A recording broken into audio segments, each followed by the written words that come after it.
కొత్త బస్సులు పెట్టకుండా ఉన్న డిపోలన్నీ ప్రైవేట్ వాళ్ళకి దారాగతం చేస్తున్నారు.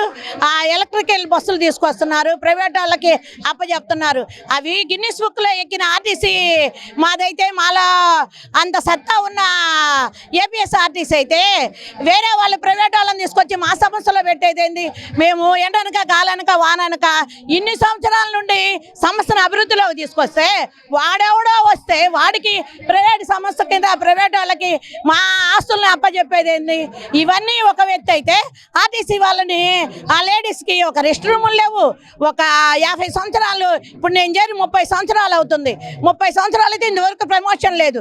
మేము ఇంట్లో ఇప్పుడు నాకు 3 పిల్లలు, వాళ్ళ పెళ్ళిళ్ళు ఏంది, పేరెంట్ వాళ్ళేంది, ఇంట్లో భర్త ఏంది, అత్తమామలేంది, వీళ్ళందరం చూసుకుంటూ ఒక బ్యాలెన్స్ అటు బ్యాలెన్స్ చేసుకుంటూ ఇటు ఉద్యోగం బ్యాలెన్స్ చేసుకునేటప్పుడు మాకు ఒక 25 సంవత్సరాలు సీనియర్ రాగానే ప్రమోషన్ ఇవ్వాలి. అలా ఇవ్వకుండా మా చేత ఎట్టి చక్కర్ చేయించుకుంటున్నారు. ప్రమోషన్ అంటే ఏదో ఒకటో ఇద్దరికో ఆ క్యాస్ట్ పరంగా ఇస్తున్నారు కానీ ఆ సీనియారిటీ ప్రకారం అసలు ఇవ్వటం లేదు. మా సమస్యలు ఏమని ఎన్నని చెప్పుకోవాలి? చాలా ఇబ్బందికరంగా ఉంది. మా సమస్యలన్నీ వాళ్ళు తీరుస్తారని ఈరోజు ఈడ ఈ ధర్నా ఏర్పాటు చేశాము.